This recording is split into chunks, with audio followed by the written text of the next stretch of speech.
you all for coming. I would ask that the audience be respectful, as I know you guys all will be, and listen. And after Claire's finished, she'll have 15 minutes to talk, and then she'll have 5 extra minutes if she wants to keep going. She can go to 20 minutes. After that, the panelists will have a chance to ask questions. And then after that, everybody else can ask questions. Okay? And then after everyone's asked all the questions they want to ask, we will kick everybody out of the room except the panelists, and we will deliberate and talk about Claire behind your back. And then as soon as we've all conferred, we will call you back in, Claire, and at that point you can bring whoever you want. It could be just you, or it could be, whoever. And we will give you our praise and critiques, and we'll be done. Okay. Should we shut the door? Yes, shut the door first. Claire, are you running the clock? Yes, but I'm also going to miss the card. Miss Claire, yeah. Yes, I'm timing. You should have to worry about that. Okay. Well, I am running. The other Claire. Yeah, this is going to kick off.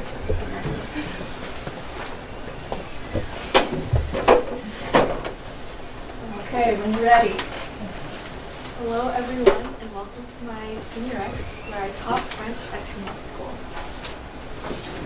So my possible projects were making music, teaching a class about nutrition, landscaping, and teaching French at a local middle school, obviously. I love making music. I have been performing since I was little, whether it was singing, acting, or dancing. But earlier this year, I was a part of a school band called Rock Band. It's a class here.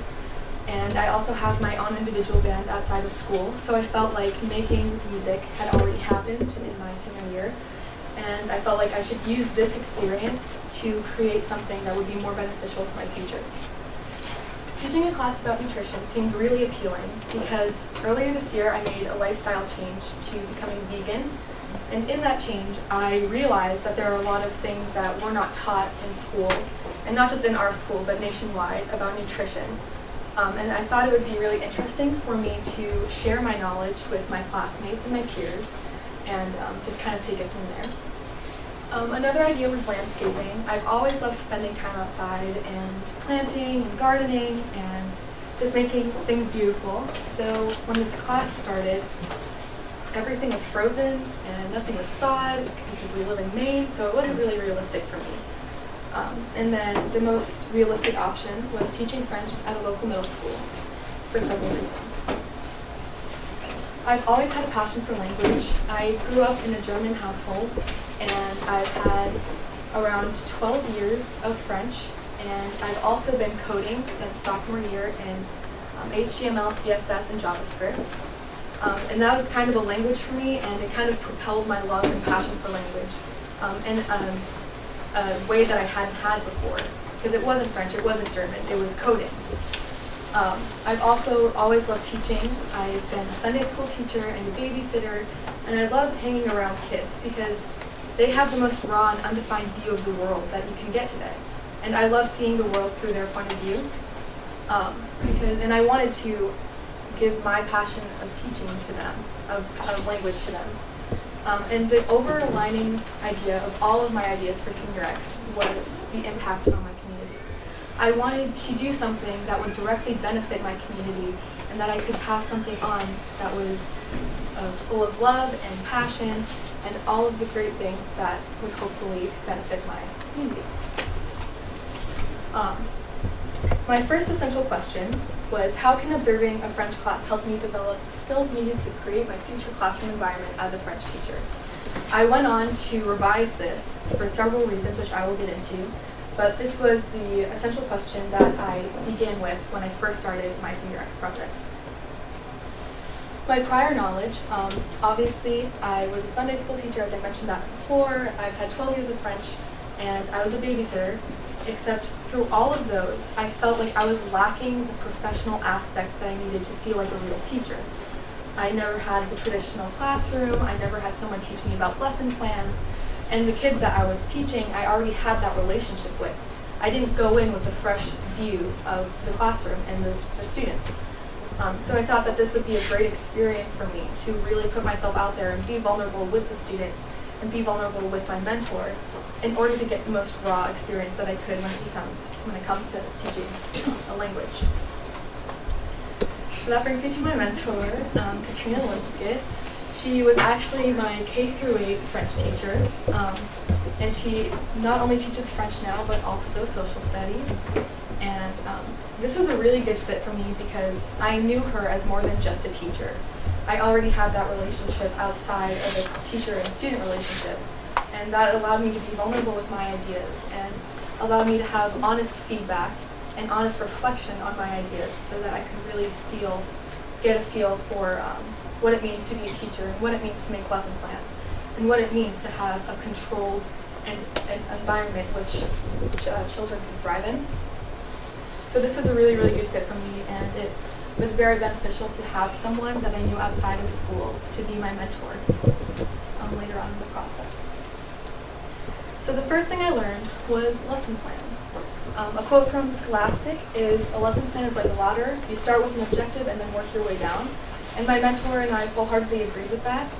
And she gave me her kind of routine for making a lesson plan, which is objective, procedure for delivering instruction, methods for assessment, student groupings, and materials needed. So you start with your goal, the objective. Then you move on to how do you introduce the kids to the lesson in a calm environment. Then how will you tell if they're understanding the lesson and what you are trying to convey to them, and what kids will work best with each other, and then obviously materials. The biggest challenge that came up when I first began to make lesson plans was how to make a lesson plan that was appropriate for the age group as well as the needs of the class. And that was a challenge for me because I had never met these kids before, so I didn't know what I was making the lesson plan for. I was going off of what my mentor told me, and it was challenging, but it ended up working out. And as I taught classes, I developed a better understanding of what the needs of the class. Continuing from lesson plans, I learned how to do can-do statements, which is the objective of the lesson plan. So an example of this is students will use the word with or avec effectively in a sentence while describing a nature scene. This was really challenging for me because I wanted to say something like use the word with, and that's not a thing. ACTFL, the American Council on Foreign Languages, helped me a lot with this. This is their criteria for making can-do statements, but they also helped me a lot with standards. One thing I didn't know about teaching French and teaching language is that they're the same standards, kindergarten through 12th grade. They're just different proficiencies and different benchmarks in which you can assess the students on. So that was also a challenge with making them because how could I tie in all of the standards that I wanted to in a way that was appropriate for me to assess the students on. So routine was also a very important thing as my mentor communicated with me.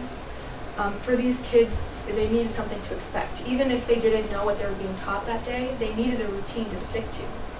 So the routine that she said was their usual was scaffolding, which is actually a term I gathered from Ms. Collins in a one-on-one interview, which means that you activate their prior knowledge. So in one of my lesson plans that my mentor helped me with, activating the prior knowledge was revisiting nature words. So we would go around and we would review these as a class, and that would get their mind rolling and get them into the environment in which they needed to be in order to receive that new information. After we activated the prior knowledge, we introduced the new language. So in my lesson plan that she helped me with, we introduced the word avec, which means with. So as a class, we kind of went around and we discussed what that meant and what that meant with when describing nature. And then resources, whether it's visual or auditory aids or even just yourself, resources are so important when it comes to teaching students. And in this case, I had posters and pictures for the students and words drawn on the board. And then exercise. So after this happened, the students would exercise their new wording. So one of the things that we would make were sentences with these words. So it would be something like animals, so it would be like the fox ran the cat in the mountains. something like that. It's like silly sentences, but the kids got the new learning that they needed. And a big challenge when it came to making lesson plans was time management.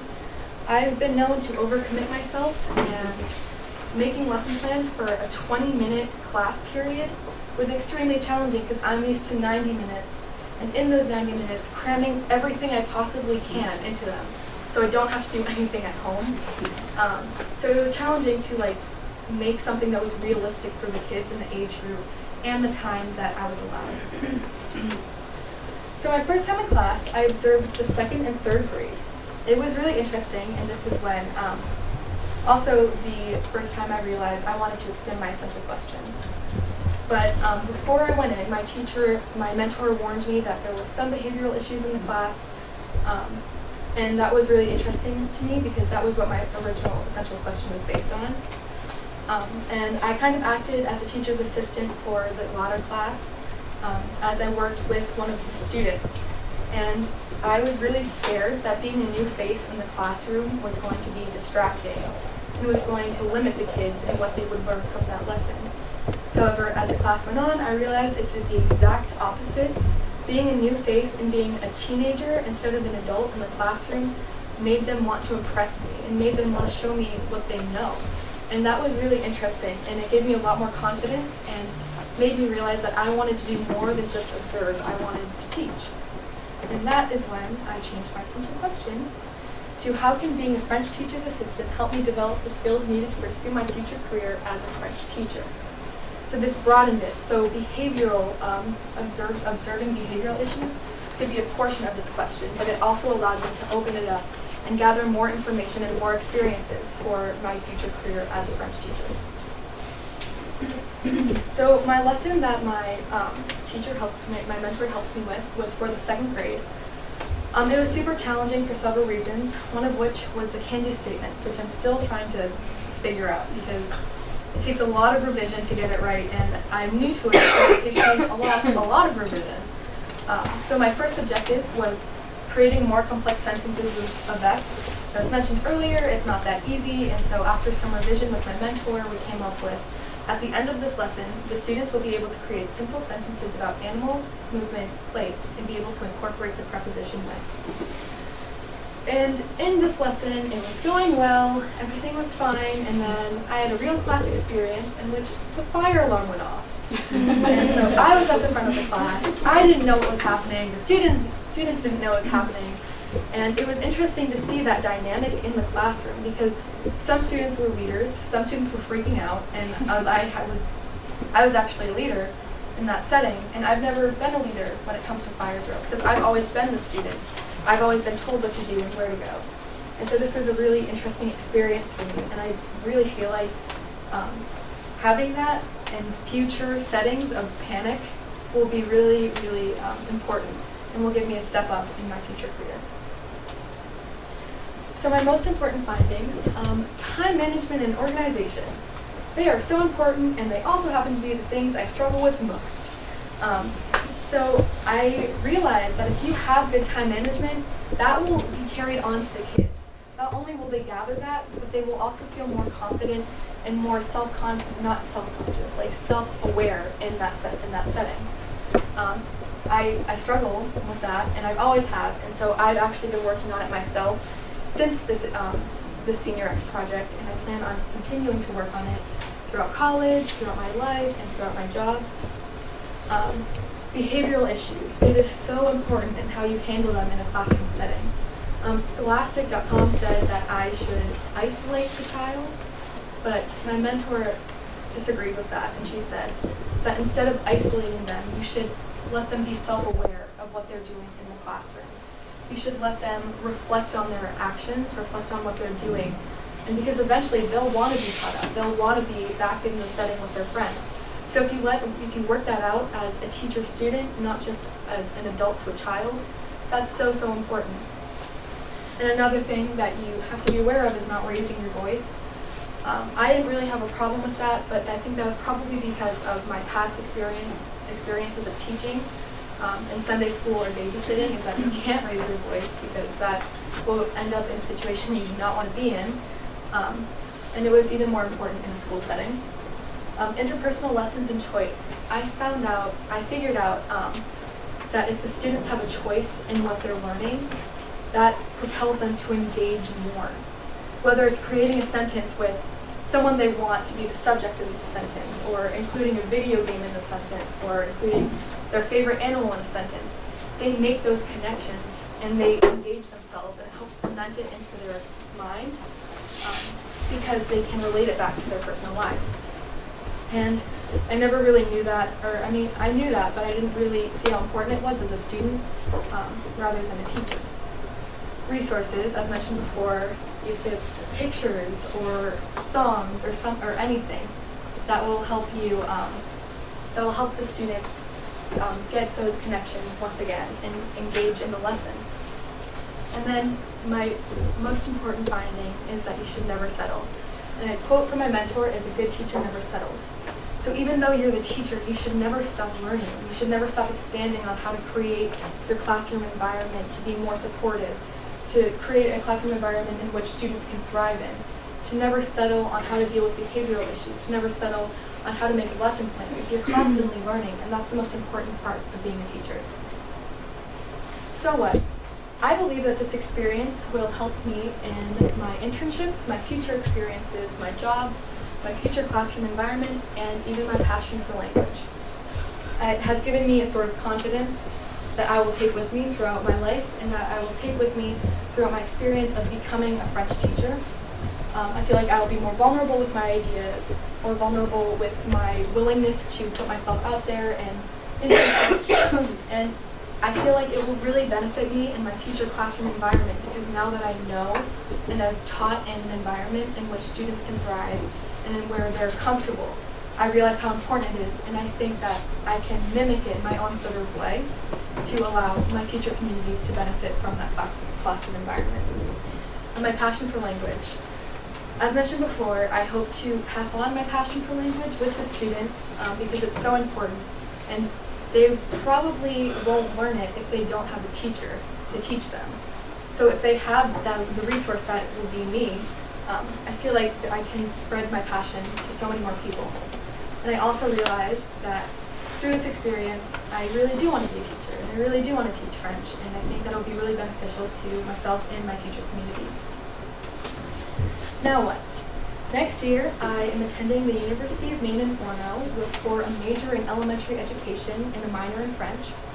I also plan on applying for internships around Orono or in Orono, so I can get that impact on my community that was the original intent of this entire project. And time management. As mentioned before, I have been working on it, and it's far from perfect.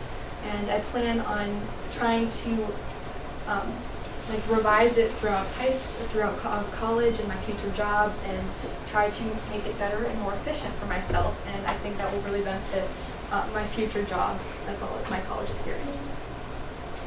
I would like to say thank you to my mentor, Trina Linskett, for letting me teach in her classroom, and for helping me with lesson plans, and for helping me reflect on my ideas. Ms. Muzzy, my senior X teacher, for helping me organize this and lining it up. My family for supporting me in college and this project. And Tremont School for allowing me to carry out my senior X project in their school and teach their students. And those are my reasons.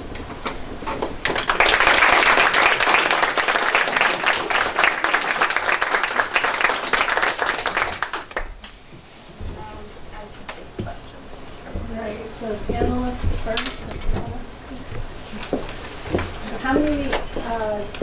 How many days were you in the school teaching?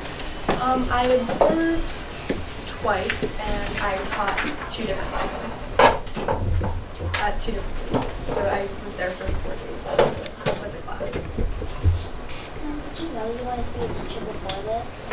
Yes, I had thought I wanted to be a teacher because of those past experiences, but this really cemented it for me.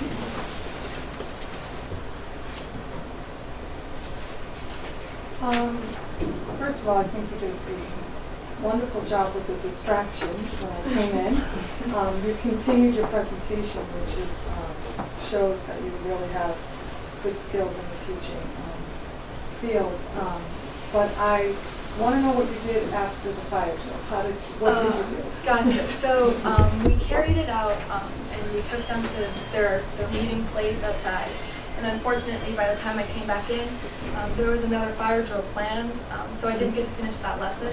But I did come back the next week, and I finished another lesson with them. So. Claire, did you have to deal with any behavioral issues that diverted your plans?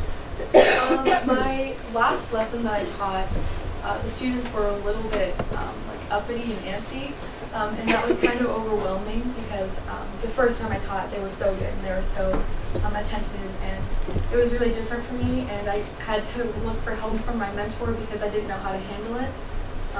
So it was a little bit overwhelming and a little bit like, shaky, but I think that experience was really needed for me. So even though it wasn't planned, it will be beneficial for me in the future.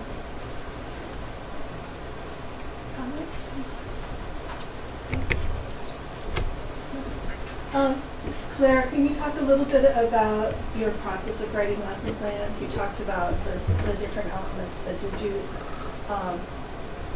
find that there were changes or differences between your first one and maybe your second or third one? The first one was I was kind of cautious with my ideas because I didn't know how to make a lesson plan. All I knew was the research that I looked up, and that wasn't like directly applicable to teaching French. That was just in general. So that definitely took longer, and I wasn't as confident in it as I was the second one.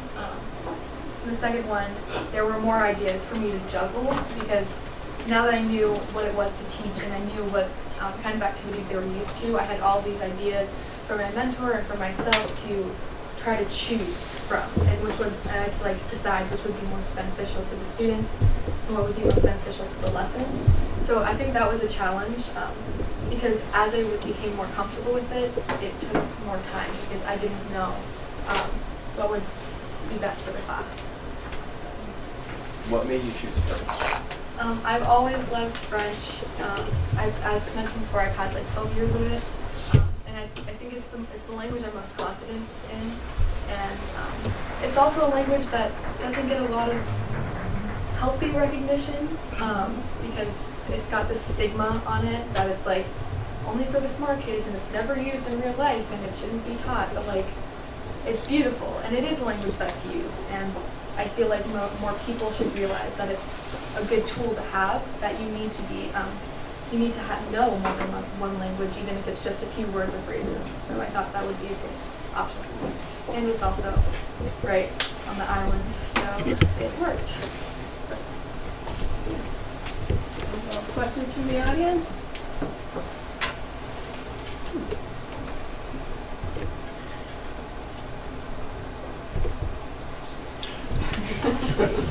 What was the thing that you struggled with the most? Like, what was your biggest obstacle? I think one of my biggest obstacles was the nerves. Like, I didn't really, I was hesitant to teach, which is why, the beginning of my project was observation. I was really nervous to go in front of kids because they're actually paying attention. You're their leader. So I think that was one of the biggest obstacles for me to get over, was actually teaching and not worrying about how they'll judge me. So.